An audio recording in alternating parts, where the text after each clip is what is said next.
So starting to tune in to how you're feeling, what's here for you, and also noticing kind of what happens in the nervous system in this opening circle that we do, any shifts that may have happened since you've walked in the door until now.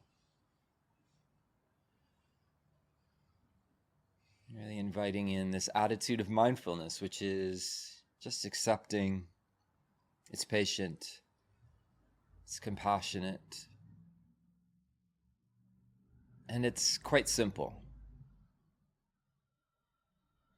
So recognizing the quality of mind that receives the sound as I start to ring the bell here.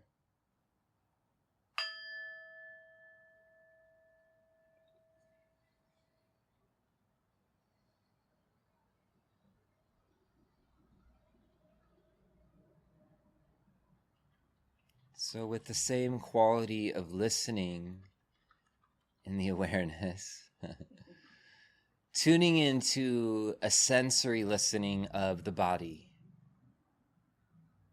What would it feel like to immerse the mind into the body from the top of the head to the bottom of the feet? And maybe allowing yourself to take some deeper breaths if that feels good for you, to help land, to help settle.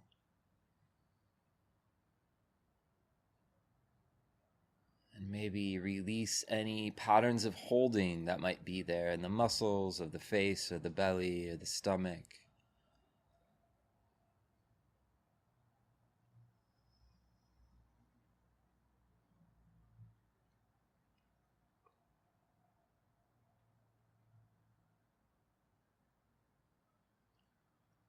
And as you feel ready, letting go of any control over the breath. And trusting in the wisdom of the body to breathe at its own rhythm and its own pace.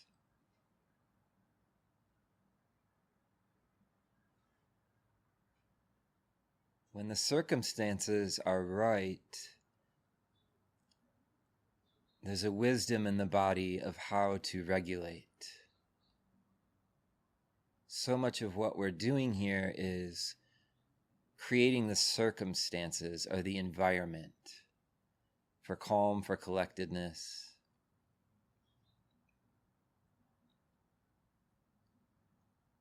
So rather than being concerned about the content of the mind, what we're doing is cultivating an attitude towards experience.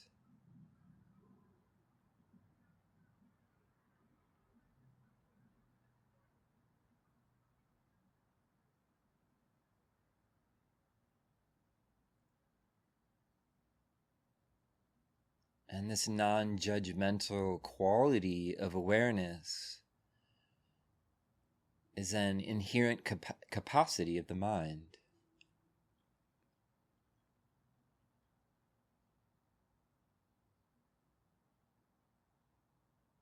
Down beneath all of the layers of feelings and thoughts, there's the simple presence. So recognizing that in your own direct experience right now.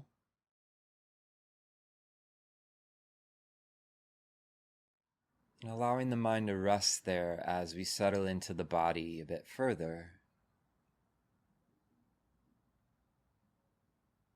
Softening through the forehead and the face and the eyes.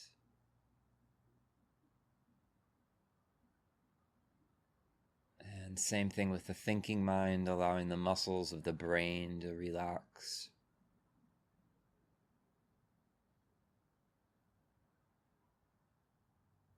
And the shoulders. Notice what's happening there. Is there any holding? Can there be a bit of a release there?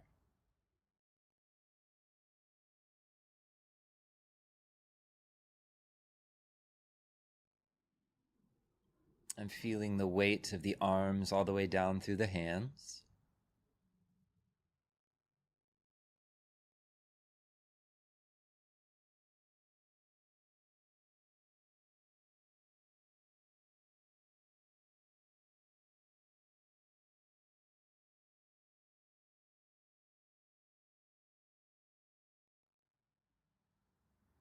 And softening with each out-breath down through the chest, through the upper chest, the stomach, and the belly.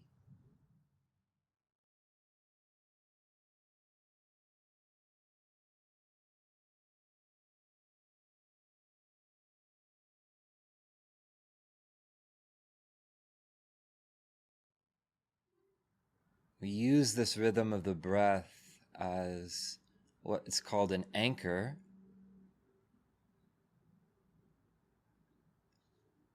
But my own experience is it's more like floating on top of the waves of the breath, rather than weighed down on the bottom of the floor of the ocean, moving with the energy of the breath.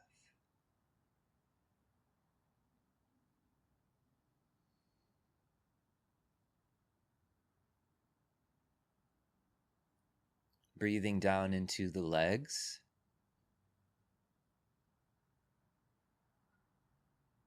Feeling the points where the sit bones connect with the chair or the cushion.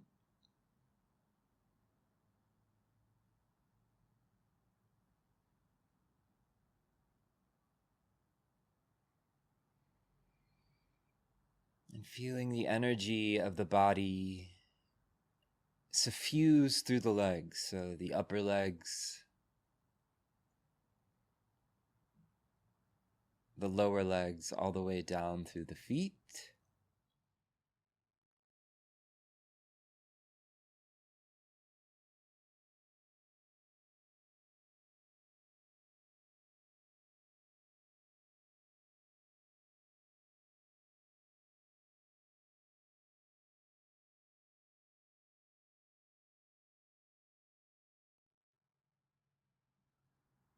And then really bringing the awareness wide to the whole body.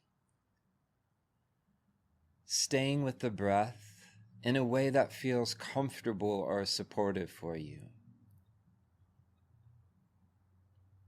There's a reason I never give a location for the breath.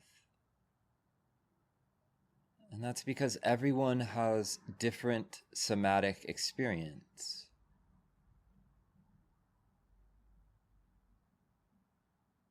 So finding a way to tune into the breath that helps the mind settle. Or if the breath does not feel settling, finding a way to tune into the body.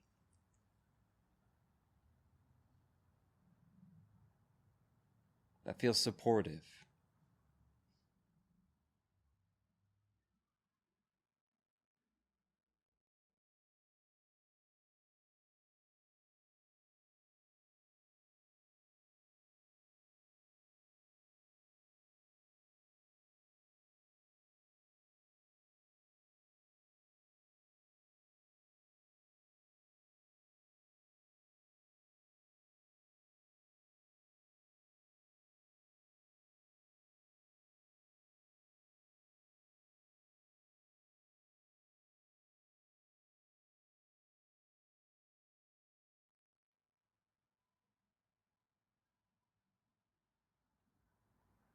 What would it feel like for these next few minutes to not have to fix anything or control anything or get the mind in the perfect state of calm, but really to radically just allow yourself to sit here and breathe just as you are.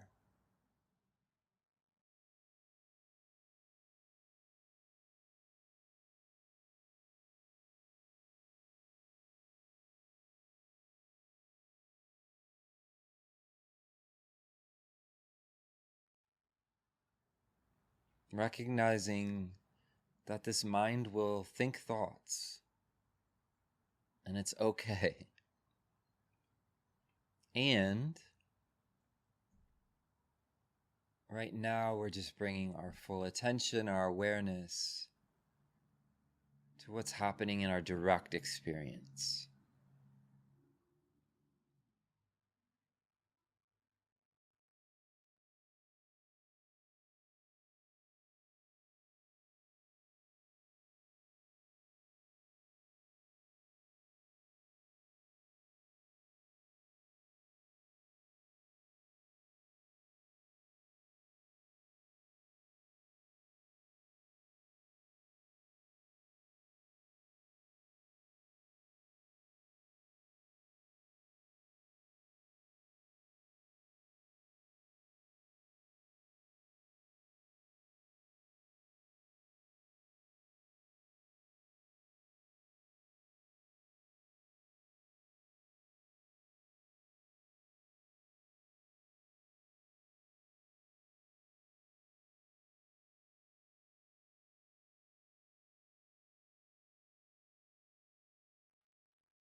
And for this last minute, sharing any goodness that comes from this practice, recognizing just how pervasive suffering is in this world,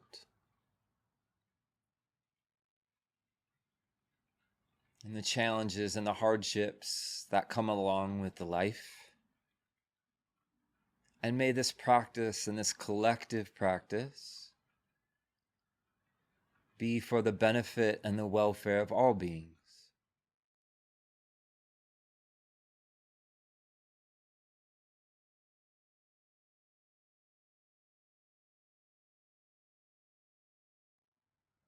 May it in some small way promote patience and compassion and acceptance in the hearts and minds of this community, in the wider world, and for freedom for all beings everywhere.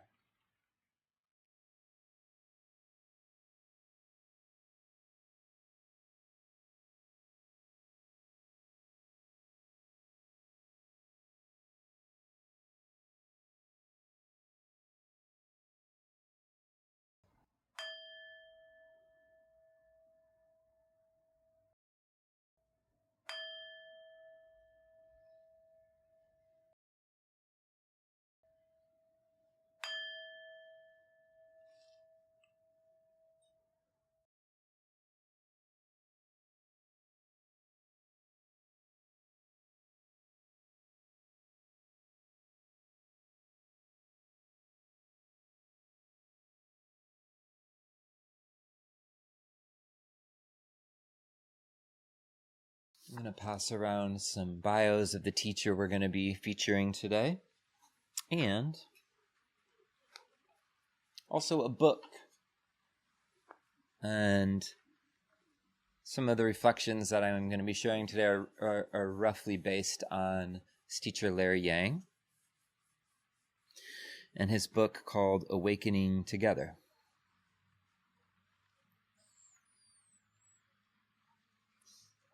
But I want to start with a story, and it's one of my favorite stories from the Buddhist suttas. It's commonly known as the Mustard Seed Sutta, and it's about a woman, Kisā Gotamī is the name, living at the time of the Buddha. And she had a young child that died suddenly. And overwhelmed by the grief, she carried the body around from house to house through the village, begging for medicine to bring her young child back to life. And people, thinking maybe this woman has lost her mind, sent her to the Buddha. And so the Buddha tells her, yes, I can help you, but first, I need you to bring me a mustard seed from a home in this village where no one has experienced death. So she goes out earnestly in hopes to revive her dead child. So she goes from house to house, but in every home, someone there has lost a parent, a sibling, a child. And so she eventually returns to the Buddha not with the seed, but with this understanding of shared grief and an understanding of the intention of the teaching, that grief is universal. And eventually she ordained as a nun, and as all the stories in the suttas goes, she becomes enlightened with everyone else. But I love that story. I think it's quite powerful in its message too, where the intention is to, at the beginning, to try to revive this child. And in talking to people after people about their experience of shared grief and loss, find some healing in that process. So I'm going to talk a bit about trauma today, and kind of as we started, not just about the events that may happen, but what happens within the nervous system in a response to what overwhelmed. So when we're using that word trauma, I just want to clarify, that's a big part of what we're talking about. There can be traumatic events, but what perpetuates it is what's happening in the nervous system, in the mind, and the heart. So this is the disconnection, the fear, the anxiety, the hypervigilance, so many of the things, the checking out, so many of the things that we were sharing earlier. Gabor Maté says, trauma is not what happens to you. Trauma is what happens inside you as a result of what happens to you. And so, as I said earlier, there's a wide range here. And the important thing is the sense of perceived threat or the perceived lack of safety. If the heart feels like it's real, it's real. And I get the sense that no one makes it through this life without some degree of trauma, loss or grief or violence or so many of the hard things that can happen in this life. And I don't want to conflate the two. There's also a big difference between maybe what we say in little t trauma and PTSD and things like that. And these are also things that disproportionately impact marginalized communities. And I think it's important to acknowledge that as well. So this is what I want to talk about today, is just first how trauma impacts the body, impacts the mind, and then specifically what Larry Yang kind of talks about in this book, Awakening Together, which is collective healing. He says, spiritual awakening is not a solo endeavor. We awaken together. And there's this phrase that I heard sometime early on in my practice, that this practice is passed from warm hand to warm hand. And I always thought that was such a beautiful idea, something that's been passed down through millennia. How many beings have passed this down, this kind of silent inner work? But it happens collectively. There's no teachings, there's no practice without the collectiveness. So trauma stems generally from a traumatic event or ongoing traumatic events. And it's something that overwhelms the capacity to cope with it in the moment. So the body might not have the time or the resources to fully process it. And instead of completing the cycle of the fight or the flight or the freeze response, something gets stuck. And this is something that a lot of researchers have found with animals, for example. High-speed chase, there's a tiger chasing after some animal, scary as hell. They happen to get away. Often what they will do after they get away is go off somewhere safe and shake it out of their nervous system. And so in our modern human society, there's not always time for that to happen. There's regulations, there's parents, there's partners, families, so many structures that may not allow for that process to fully happen. And so that survival energy, the fear, the pain, the helplessness, becomes trapped in the body. And you see this in things like muscle tension, chronic inflammation, breathing patterns, emotional reactivity, dysregulation. This is a big reason why so much of this practice, every time it feels repetitive, but the softening that we do, the body scanning, so much of that stems from events in our lives that have led to the muscles being tense or protective or guarded. So there's generally two sides of traumatic symptoms. On one side, you have hyperarousal, which is more of the fear response or the fight response. It's the elevated heart rate. These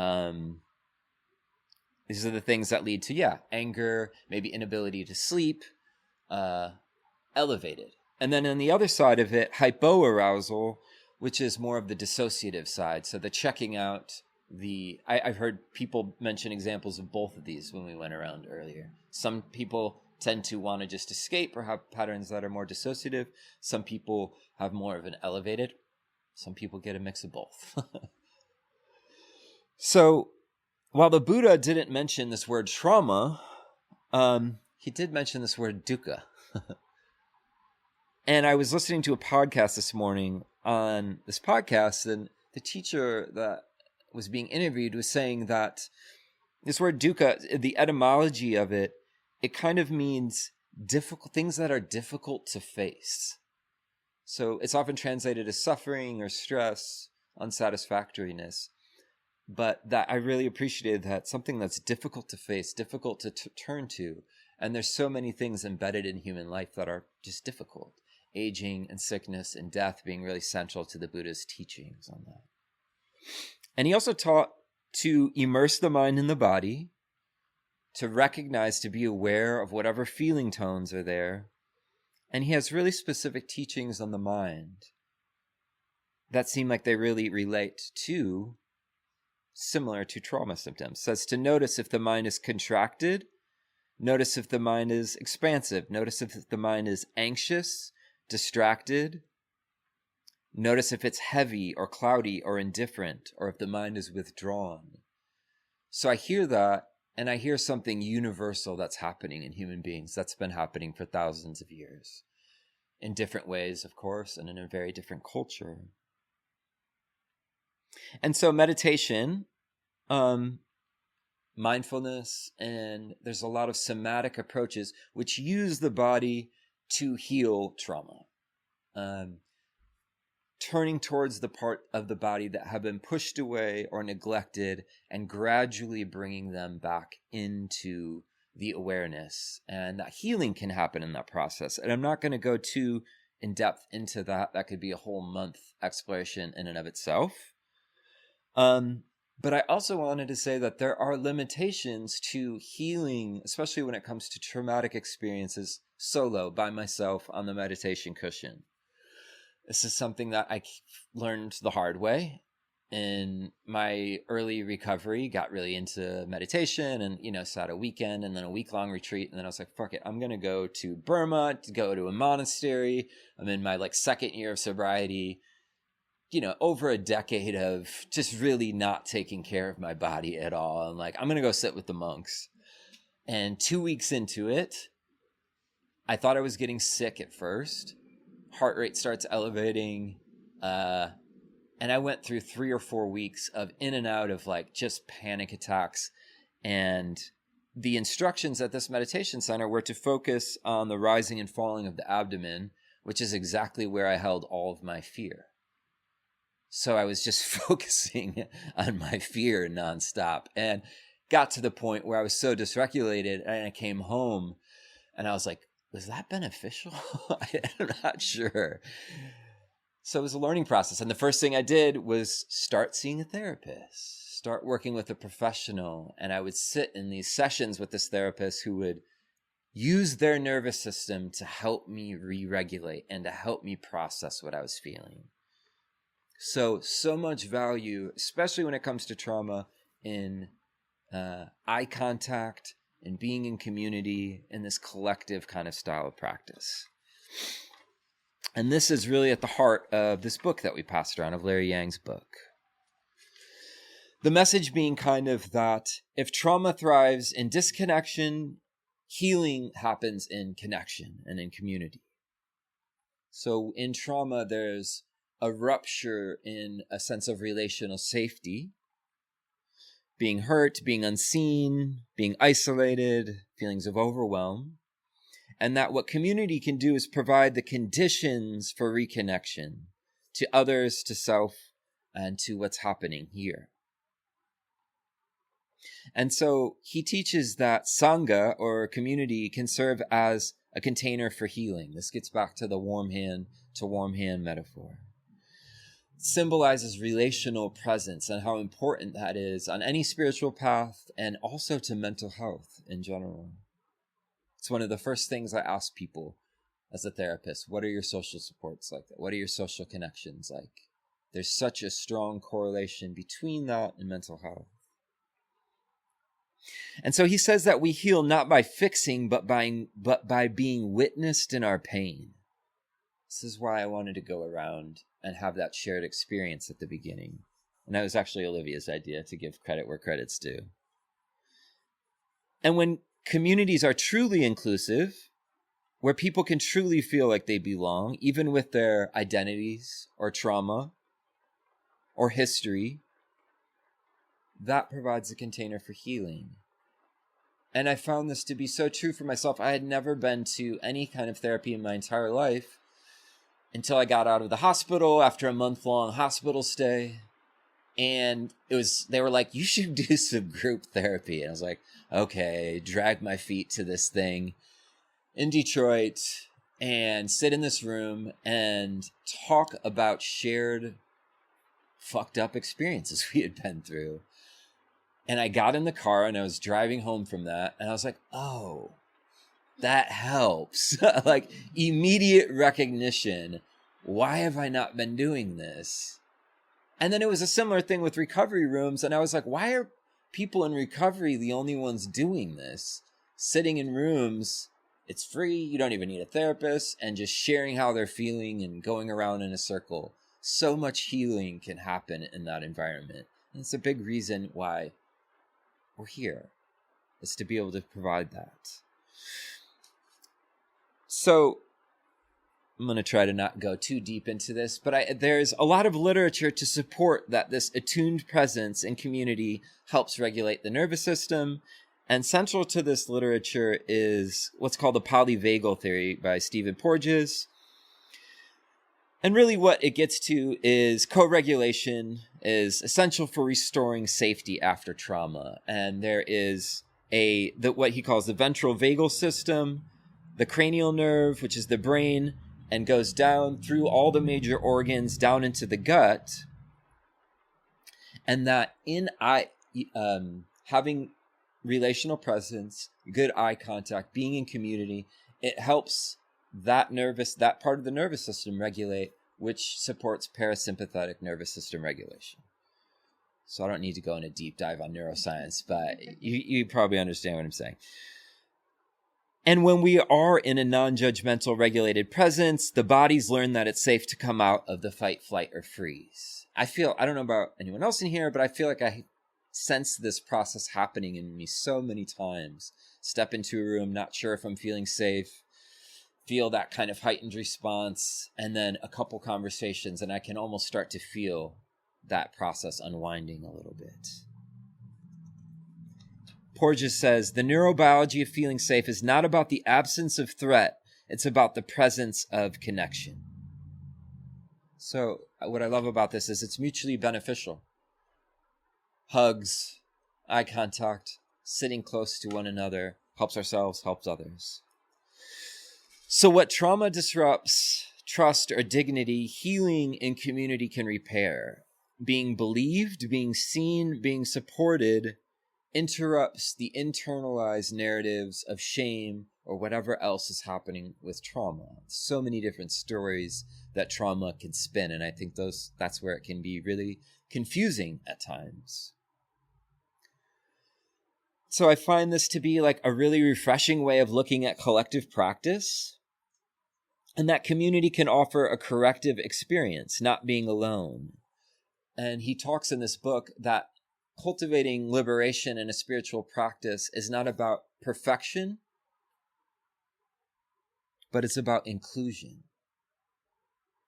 And I think that's true on the community level and on the self level, including all those parts of ourselves and making room to do the same thing in spaces collaboratively.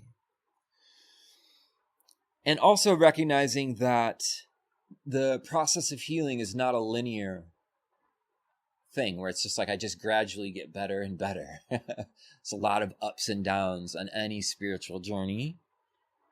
And having a rhythm and a repetition of being in community, this is not trying to turn into a sales pitch for this group, but having that on a regular basis in whatever form it comes, really, really supportive to a long-term arc of healing.